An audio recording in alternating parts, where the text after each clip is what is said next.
各位弟兄姐妹，我们这2个礼拜都有特别的典礼，或是特别的一个节目仪式，所以牧师把这个主题把它分的比较细一点，分成2个阶段。那今天呢，我们要接续后半段全备的门徒建造。那我们也复习了上个礼拜我们曾经读的经文以弗所书4章。那我们在复习的11、12是在讲到保罗他有关5重职事那里面的教导。那也特别看到第16节哈，第16节他提到说，因为这样的肢体，这样的建造是为了让教会，这个教会就是耶稣基督的身体，就是一个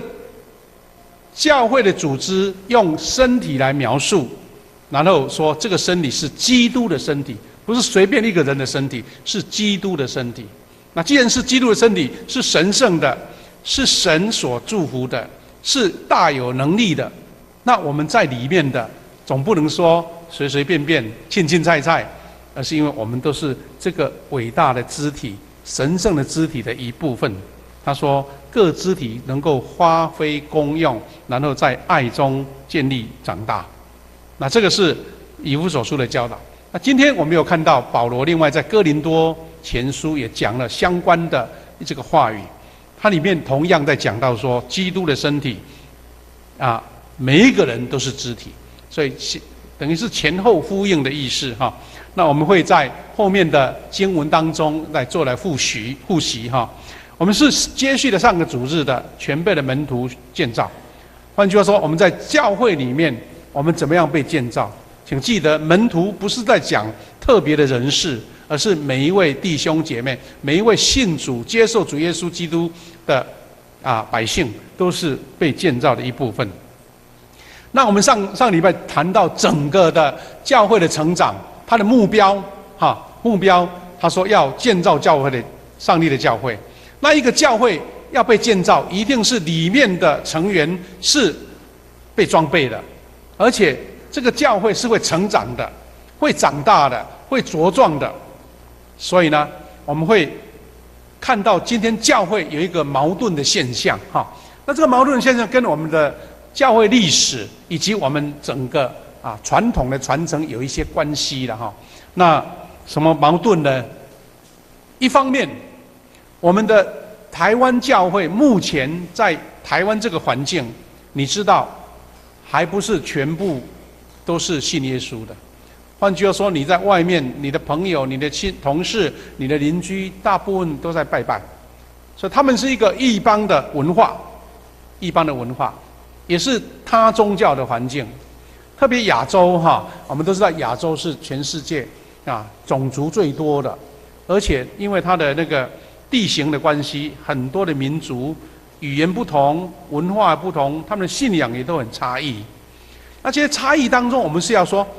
那这样我们到底台湾的教会在这个环境里面，我们到底领受圣经的那个目标，我们的使命跟教导是什么？因为保罗从他的教导当中，我们在台湾这个异邦的环境里面，教会的首要任务应该是要赢得更多的灵魂，是让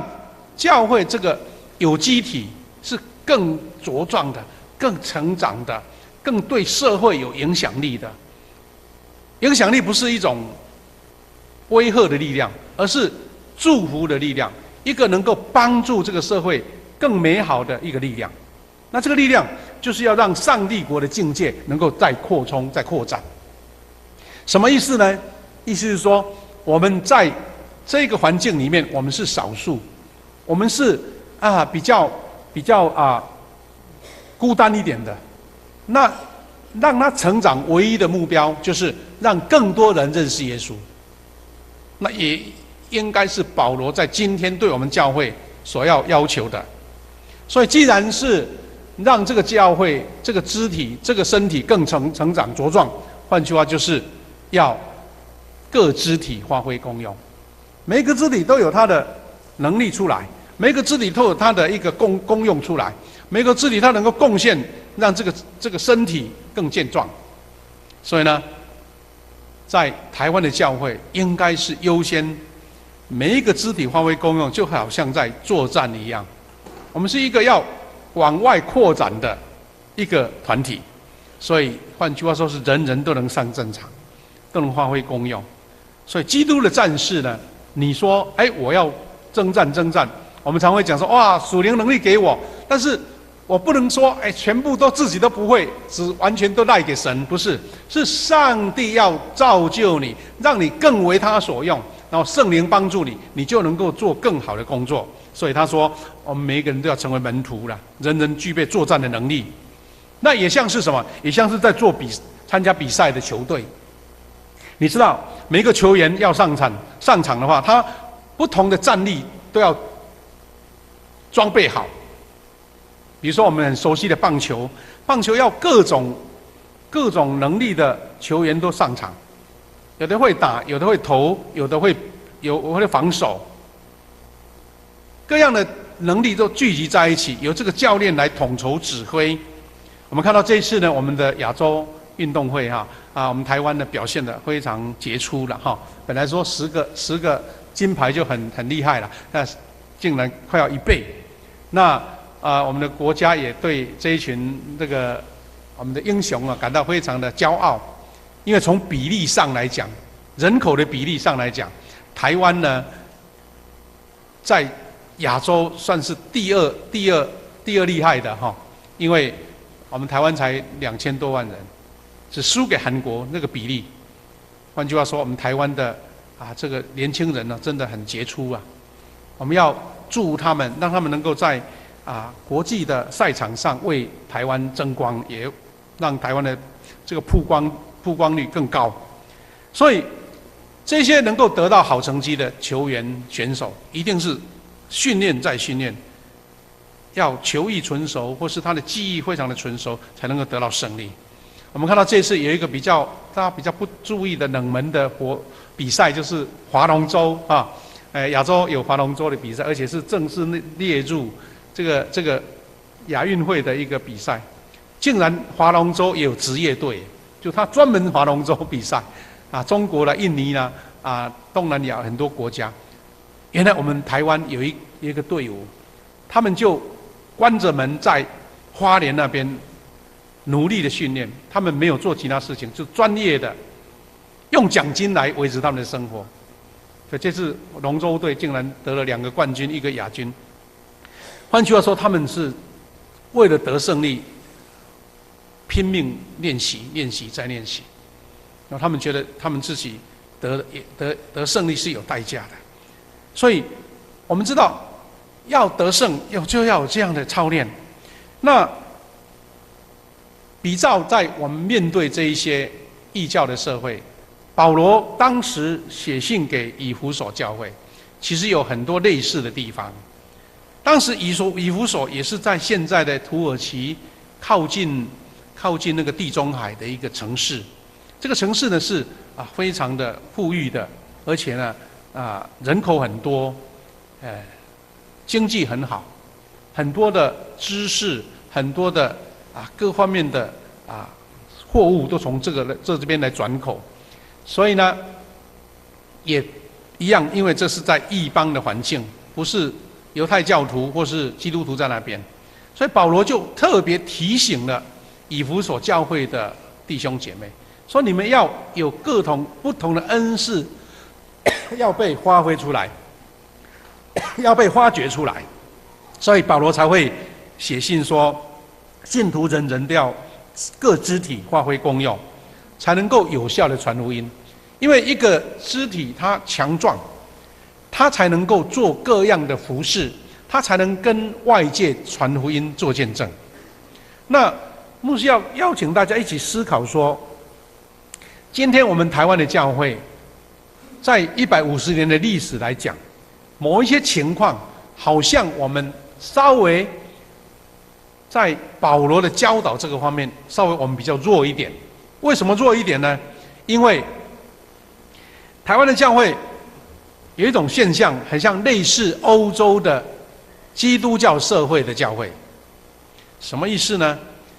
我们知道福音在欧洲或是在欧美的时候已经2000年了，他们从开拓到现在，已经整个社会都是有福音的、有信仰了。当然，我们现在最近这100年来，因为移民的关系，那欧洲的社会基督徒比例降了很多了。但是我们是说，在当时，在整个欧洲的环境里面，在教会里面，在市场，在整个人民的团体里面，大家都是基督徒。所以当时呢，大家的现象就是说，好像牧者、牧师都是主要是在关心这一群教区里面的信徒，因为没有地方需要传福音嘛，大家都信耶稣了。所以你知道，欧洲有一段时间，他们的神学思考研究是非常的彻底，而且是非常的丰盛的，因为他们就专心在做圣经的研究，直到在几百年前开始，整个东西方的交通发达了，帝国主义的产生，才慢慢有所谓的宣教士从本地到国外去传福音。那我们台湾也是这样子得到福音的，这个是他们很伟大的贡献，没错。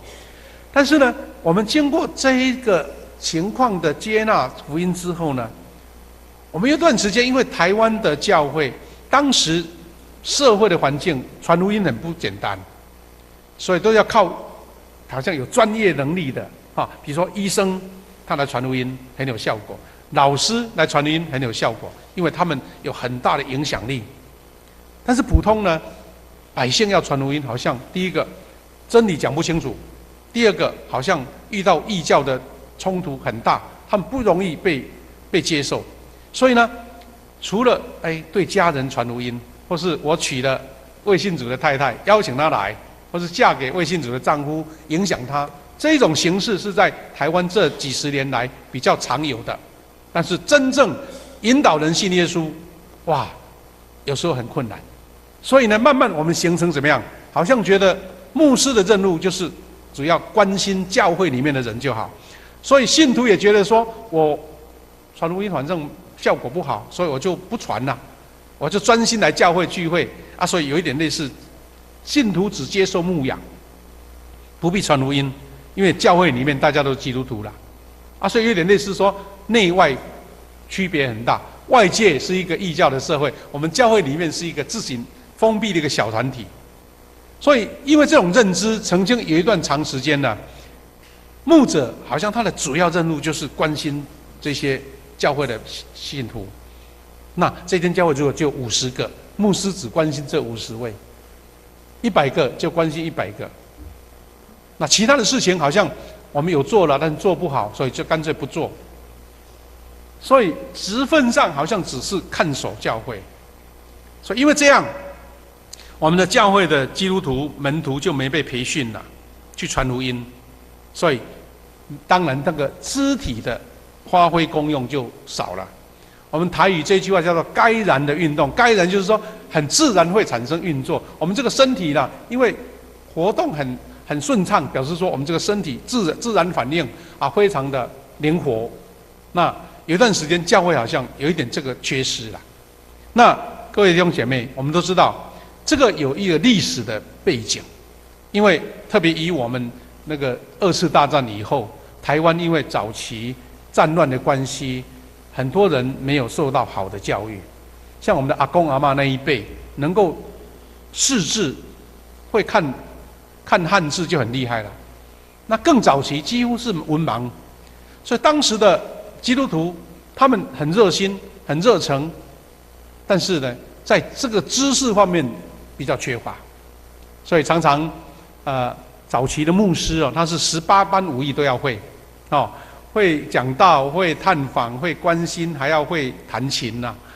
什么事情教会的事情、大小事情都是他一手担。早期的教会是这个样子，甚至牧师在小时候呢，我们住在乡下，一般的基督徒他们大概都不识字，也不会写信。那个时代呢，因为有一段时间远洋渔船非常的兴盛那很多我们当地的一些弟兄呢，都上船到远洋去捕鱼。哇，每一次呢，他们一出海要好几个月，所以当他们要入港的时候呢，家人哦很渴慕，赶快写一封信去告诉他们，报告家里怎么样怎么样。但是大家都不会写信啊，不识字啊，怎么办？他们都跑去找牧师啊，找牧师说：“牧师，你帮我写一封信，我要写信给我先生啊，我的爸爸，因为呢要报告他们呢啊，我们家里怎么样怎么样啊，等于是我们信先寄过去，然后等他们渔船进港以后，这一叠信就交给这个船上的每一个人，然后他们也船员也每一个人写一封信，再交给这个负责寄信的人，寄回来啊这一个啊家人里面，哇，变成牧师连写信都要帮忙啊，因为大家不识字啊。但是我要说，我们教会在台湾这个时代，今日的教会信徒了，普遍都是中高等以上的教育。台湾的这个教育水平大概是全世界前几名的，所以知识能力都超越以往。以前我们可以说啊，牧师我不识字，所以圣经读不好啊。我们老一辈的不识字的，他要学罗马式拼音，还能读出圣经来。那早期可能各方面的资源不足，不过今天呢，我们大家都是知识分子，没有理由说牧师这个我不会，这个我不能做，因为保罗说我们是在异教的社会，你每一个人都有任务，有这个本来有的这个使命来做传福音的工作，所以尤其我们现在这种教育水准更有办法去学习，所以要改变观念，我们要时时追求成长。追求什么？就像保罗所说的，我们要追求对上帝的儿子主耶稣有一致的信仰跟认识，这个就是成熟了，不能一直停留在婴儿的阶段。看今天我们这些可爱的小朋友走到前面来，你那个期待说，哇，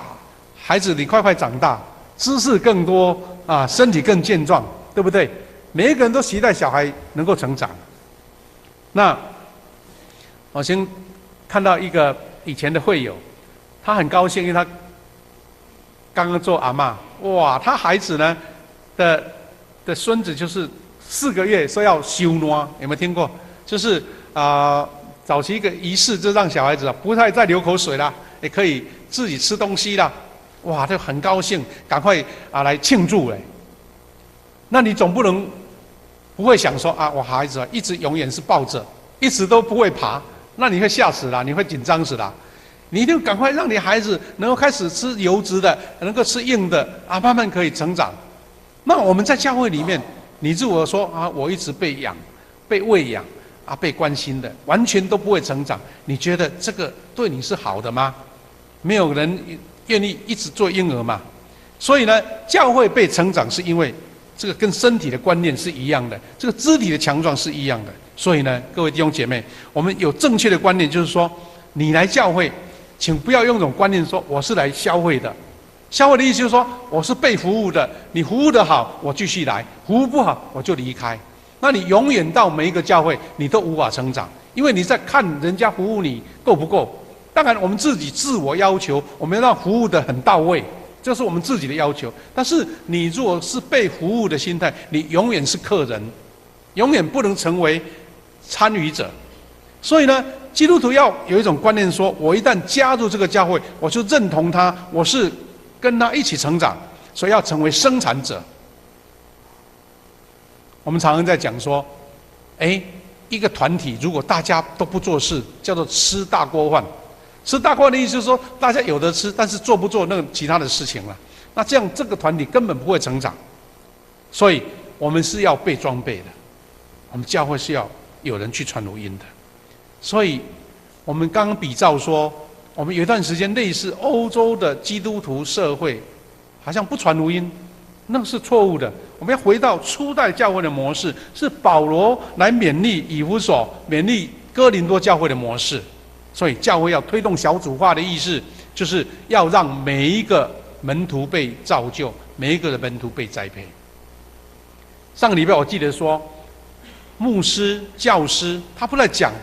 像夏牧师有这个名称的这个职位，他是说有牧者的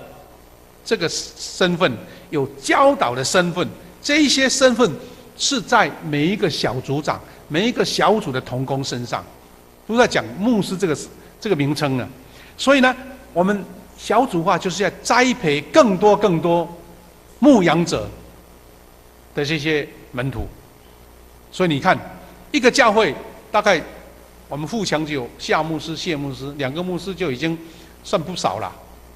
但是要牧养那么多的会友，其实是教会有20-30个小组被兴起。这些小组长其实他们就是小牧师啊，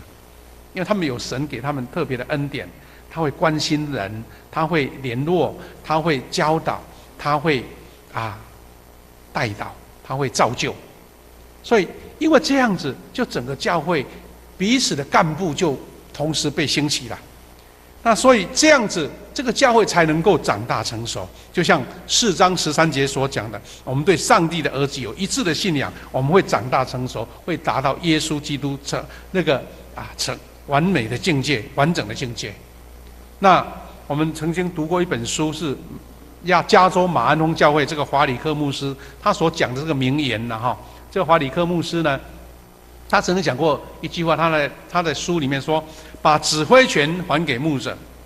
把牧养权还给信徒。这个话好像也很颠覆，对不对？我们一般人认为说，牧师你就负责牧养啊，你怎么会叫我们牧养呢？他说这个次序是颠倒的。牧师就像是一个指挥官，指挥作战，或是训练选手，但是上战场、上球场是球员跟军人。所以这个观念一改变，怎么样呢？我们的小组长被兴起了，我们的门徒被兴起了，教会每一个人都有神给他们特别的恩赐。那牧师变成一个在掌握整个状况的方向，整个这个团队的力量的发挥。那哈里克牧师把这句话丢给我们，让我们去思考说：我来这边不只是被牧养而且我要形成一种训练，成为牧养者耶！我要关心更弱小的，我要专心关心新来的朋友。因为呢，这个牧养权呢，跟我们的所谓的这个小组有一个非常密切的关系。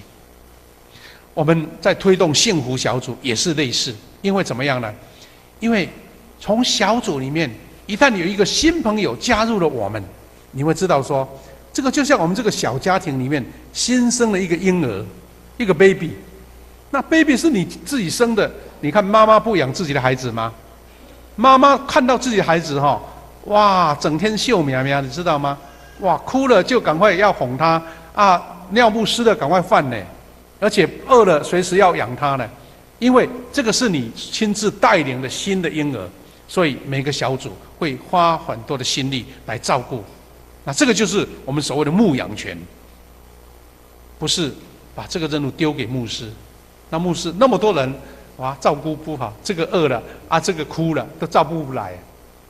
问题就在于说这个观念，我们这样从保罗的教导里面学习到那还有呢，教会的牧者是属于教练型的牧者，因为这样就变成不是那种教区型的牧者。所以一旦是教练型的牧者，他的任务是什么？是让教会成为军队操练的营房要常常出操，去训练，去造就，去栽培，去看到他们的任务，去激励他们，或是像选手的训练场一样，常常跑、肢体训练、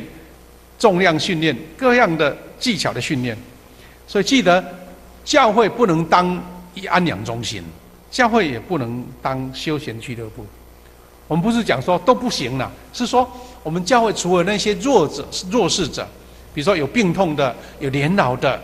有这残障的，需要我们去关怀。那我们教会彼此大家弟兄姐妹非常的大家非常的感情好，有这样的交谊我们一起去旅游啦，去露营啦，我们一起去餐厅吃东西啦，这些一种快乐。但是那个是你的附带的，而不变成主要的。我们主要的任务是说，我们这个吃吃喝喝是为了什么？是为了传福音，吃吃喝喝是为了彼此激励。那这样的态度才能够显示是一个教会的成长。那保罗呢？刚刚我们读的第二段经文，他是对哥林多教会做一个勉励。他怎么勉励？他是说跟五重职事类似的，是教会里面有各种不同的肢体，那这个肢体都连在耶稣基督这个身体上面。所以他在12章12节这边讲，跟以弗所书类似。他说，基督就像一个身体，有许多肢体。虽然身体有许多肢体，到底还是一个身体。你看，他有一种话相反的都对照了。所以保罗在对哥林多教会的勉励，跟以弗所书讲的都一样，各肢体要发挥功用，才能够成就。所以这两个有个美好的应对了哈。4章16节是这么写，各肢体要发挥功用。那哥林多教会的门徒的职分，他讲的比较细一点哈。第一个阶层是什么？是使徒、先知跟教师，这个跟以弗所书讲的一样。他还讲说有行神迹的，那再其次呢，还有治病能力的，再来是帮助别人的，能够管理事务的，还有讲灵语的。换句话说，这个教会里面各样的人才、各样的恩赐，这个不是自己找的、自己去抢的，而是神赐给你的。那有的人他可能有不同的不同的职分都在他身上，他可能各样都有，但是有几个强项是他被差派的。所以教会里面那么多有恩赐的人，是经过一个非常好的系统。我们教会呢，经过这几年的一个运作呢，我们除了有牧养系统以外，还有服事的系统。那昨天呢，谢牧师带领这一群新会友来讨论，就教他们怎么说。我们教会里面有新朋友关怀的，你一进来，新朋友马上就有人知道来关心你耶。我们教会有那个心灵转角，有人专门会泡咖啡给你享受的喝的。我们有爱心午餐，有一群我们的长辈，他负责来帮你料理这些吃的东西耶。我们有圣歌队在服侍，我们有影音团队在那边服侍，我们还有中保代祷，他们轮流在密室里面祷告。你看各方面的恩赐都被装备好了，被安排好了，非常有秩序，非常的有制度。那保罗讲的这一些，其实就是在讲我们现在教会这种现象。那现象，这些人都被成长，都被造就，被栽培，那这个教会当然就会成长。所以保罗重点是什么？不同的职分要一起同工，是建造教会不可或缺的因素。每一个肢体都要动起来。所以换句话说，各位弟兄姐妹，除了你不认同说我是属于耶稣基督里面一个部分、一个器官、一个肢体、一个其中的一份子，不然的话，大家都动你不动，那这个肢体变成多余的，对不对？肢体变成累赘了。换句话说，每一个人有这种观念的时候，我们才能够把教会建造起来。我记得最后我们要一起分享说，其实保罗在肢体论的后面，在我们这个12章读到最后一节，他有一句话讲的让我们突然间有点醍醐灌顶一样，给我们做更多的提醒。提醒什么呢？他在肢体论里面以后呢，更高阶的一个教导什么？哥林多前书12章31节，刚刚读的经文，他说：“可是你们要追求那更重要的恩赐。”换句话说，他在讲前面的肢体论讲完之后说：“可是，换句话说还没讲完哦，你们这个很重要，大家都要发挥出你的肢体的功能，但是有一个更重要的恩赐，我现在要指示你们那至善的道路。”听起来好像很神秘，其实不神秘。保罗把它拉到一个最根本，基督徒最根本的部分是什么呢？他说：“有健康的身体，教会之外，所有的职分都要同时追求具备的。就是说，各样的恩赐都不管了，每一个人都要有爱。”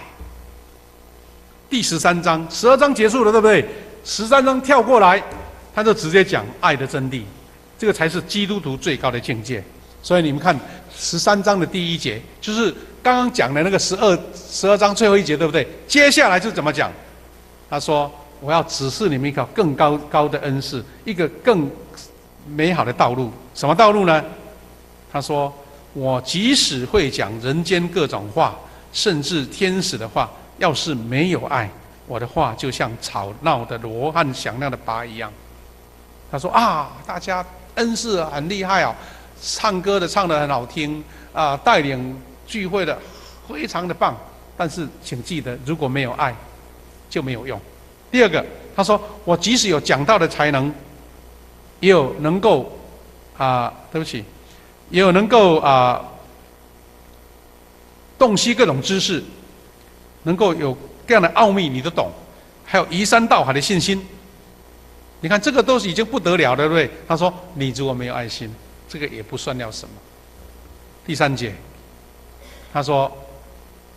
即使把所有的财产都捐给人，你看那么大了慷慨哦，财产都捐了，甚至自己牺牲被焚烧了。他说要是没有爱，我能做的没有益处。保罗把这样一个对比，一个差异，让你知道说，哇，各种恩赐、各种肢体非常的棒，都很好，但是最重要是不能没有爱。如果没有爱，这一切都没用。他把耶稣基督的爱放到我们最核心的部分，所以我们看到哥林多前书13章4到8节，刚刚读了那3节之后，就是我们很熟悉的爱是恒久忍耐这一段爱的真谛的主体经文。然后在这一段话的最后13节这样讲，他说然而信心、盼望和爱这3样是永存的，而其中最重要的是爱。其中最重要的是爱。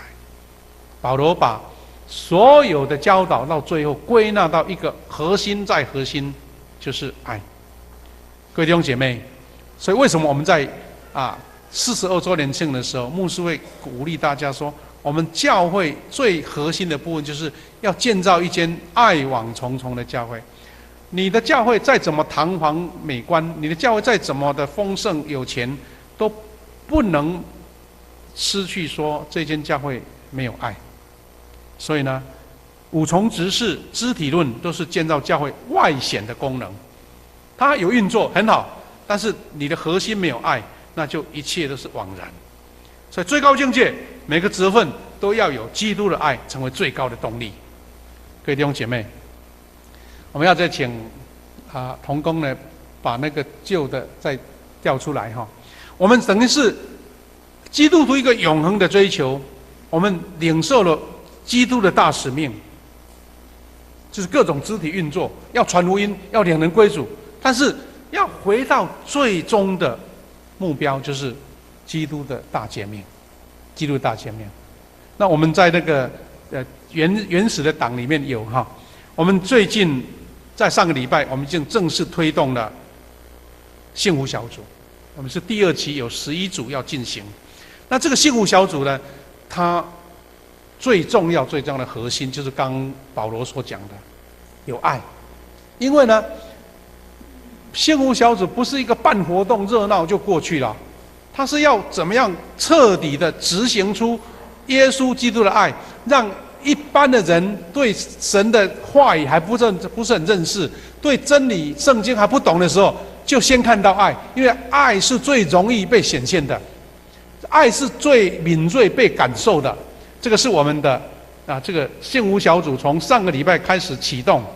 在3个礼拜以后，我们正式邀请 Best 进来，然后有8个礼拜，我们陪同他们一起经历神的爱，一起看见神的恩典，然后鼓励他们接受主耶稣，然后受洗，就14周。那这个是非常严密的一个发展了哈。再来下一页，那这些都是我们各小组自己精心制作的邀请卡。那虽然你不是在这个小组里面的同工，但期待你有2个任务：第一个，能够帮忙介绍 Best， 有好的慕道友，有好的能够邀请的人；第二个，为这一群同工来祷告。那这个是我们这个保罗牧区设计的这个邀请卡哈，很漂亮哈，叫邱怡幸福我们就知道是邱怡执事当小组长哈当副长，那这叫共登幸福共登幸福那这些资料我们在月底的时候有这个很重要的一个培灵会，要邀请弟兄姐妹一起来参与这个聚会，因为我们要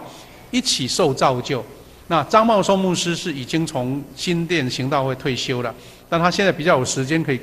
去各地方去造就人。啊，他们建造的教会非常的让人家很那个感动了哈。他们做了很多福音的工作，特别是做了很多社区的工作，也做了很多慈善的工作。那他要把他的经验分享给我们所以我们一起借着这个邀请卡，邀请更多的基督徒的朋友一起来接受造就。